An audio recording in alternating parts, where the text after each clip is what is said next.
recent developments in coalition negotiations have left the process wide open to speculation. This after the Democratic Alliance decided it would rather put up its own candidate in Johannesburg than go into coalition with smaller parties. Meanwhile, the controversy over the mayor of Kanaland rages on over his 2008 conviction for statutory rape. This only days before the deadline to conclude coalition talks and establish municipal governments. Joining us for more perspective on coalition talks among political parties is ASRI Head of Research, Angelo Fick. Angelo, thank you very much for joining us. It's always a pleasure. So with the promise that the electorate will always be put first, with what we are seeing, granted smaller municipalities have made huge strides and some progress. It's only the bankable metros where we are seeing headaches. What do you make of this? Democracy at play or Game of Thrones? So I think it's a combination of those two things.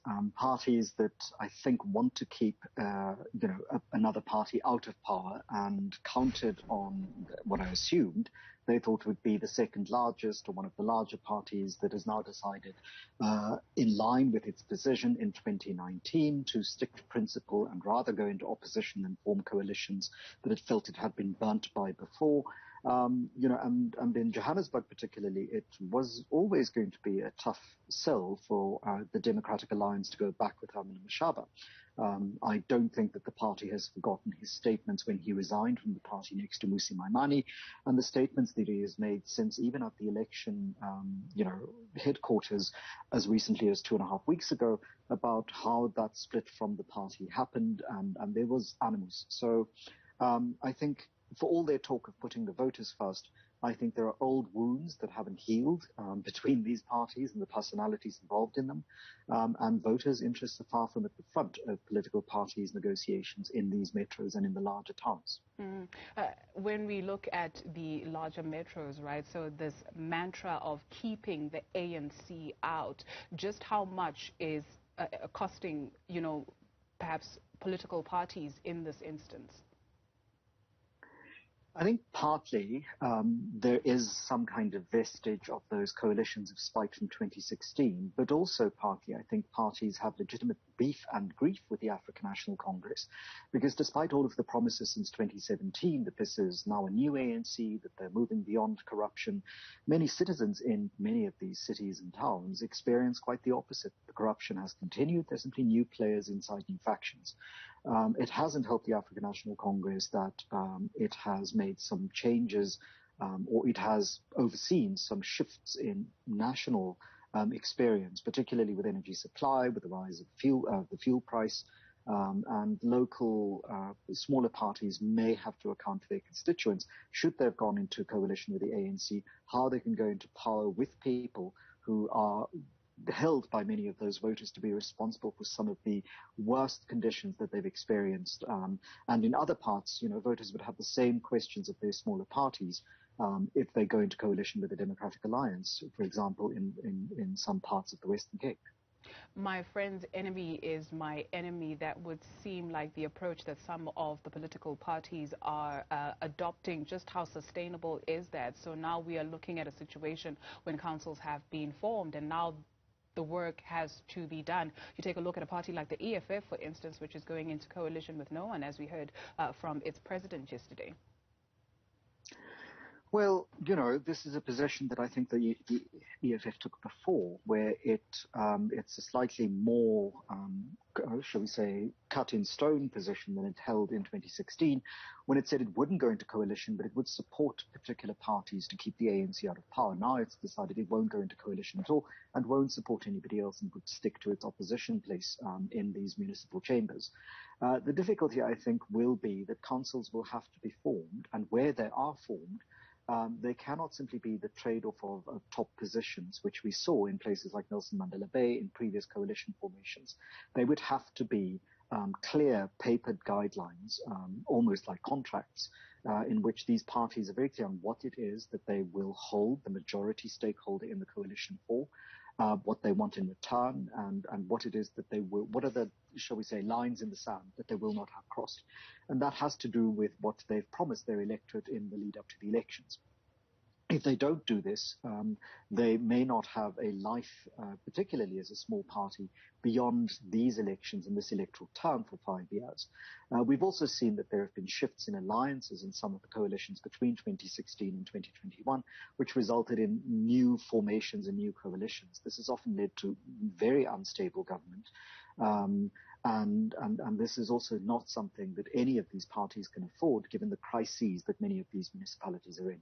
And then you've mentioned Kanaland, and there I think a coalition of convenience has come to really be the source of regret for the African National Congress, because the top two officials turned out to have been, embroiled in the kind of criminal activity that the party has repeatedly said, if its own members are embroiled in such, they would be asked to stand aside. And so they have had to revisit their position, and that coalition may come undone very, very quickly and very, very soon. So the Electoral Act states that municipalities have 14 days from the declaration of the election results to form councils. Some have argued that perhaps this is too little time for that to happen, especially given what we are seeing now. Coalitions are nothing new in the country, but is there something to be said about that? Well, 2 weeks is a very tough time if you went into the elections assuming you'd get a majority and made no overtures to the other parties on how you're going to form a coalition. We know in places like Germany, where people expect coalitions, these talks are ongoing before, ahead of, during, and after an election, and they're struggling to meet, these kinds of deadlines. But in South Africa, I think the idea is that if we give parties even more time, the administration that is meant to be outgoing, there may have to be a handover period, there may have to be some kind of caretaker government, and there are already several municipalities that are under administration from provincial government. You can't risk this any further. So I think it is the duty of political parties to begin to think far more proactively and strategically ahead of elections and upcoming by-elections, should they happen, to make sure that they have some plan in place that this does not continue to prevent services from being delivered, and plans for development, infrastructure development, and repairs to happen, because some of these municipalities cannot do without some form of government any longer. And in the wake of, or as a consequence of having no professionalized, non-partisan civil service really on the ground, in some of these smaller towns, that would be a real disaster, because, they're already on the brink. And in places as complex as Johannesburg and Tshwane, the consequences will not just be for the citizens as individuals and as groups of people, but the consequences will be economic, because we've seen what happens when infrastructure in municipalities is not well maintained in the Northwest Province. Large corporations that are, crucial to the local and regional economies tend to withdraw because they can't run their businesses under those conditions. You speak of crises and disasters. Add to that some civil servants being anxious that what's going to happen when a new leadership, for instance, steps into the fray, right? So is there cause for concern, and how much does this actually derail progress? Because you find a new party coming in with new ideas, and those ideas that we had for the past 5 years are not implemented. We saw this crisis in the cities and in the metros in 2016, where new formations came in and cancelled projects that really were crucial to citizens' experiences of the city as a source of life. So in Tshwane, all sorts of issues around the infrastructure for Wi-Fi and access to the internet, that disappeared. A change in the rapid transit system, that changed. And even in Johannesburg, all sorts of projects that have been underway suddenly got waylaid and put on the back burner as secondary. And that's really going to be the case always when it comes to some kind of administrative handover. But the trouble in South Africa is that across parties, this has also been complicated by cadre deployment into the civil service.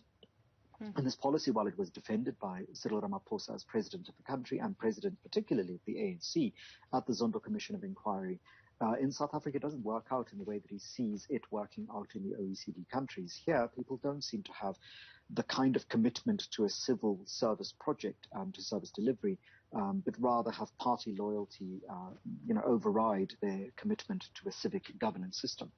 And that really does mean that, people are nervous and have cause to be nervous because they're also parts of patronage networks. And so if their man or woman in the party does not get high up enough on the list, they don't get a position in the municipality. And for many of those people, the civil service has become a way of remaining afloat in a very, very dicey economic situation. And this, is something that we've known since at least the mid-2000s when people like Mampeli Rampele pointed out that absolute necessity for a professionalized civil service that is independent of the party networks that often run local and provincial and even at national government level.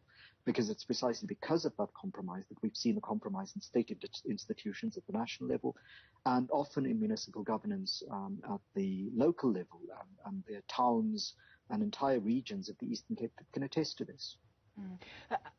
The overarching feeling from a number of sectors and societies that perhaps we need to change or take a look again at, the electoral system and perhaps have electoral reforms. But with what you are saying when you speak of a lack of commitment to service delivery, is it that we have a system that doesn't work in South Africa, or we have a leadership void, or a combination of both, which is putting us in a rather precarious situation as a country?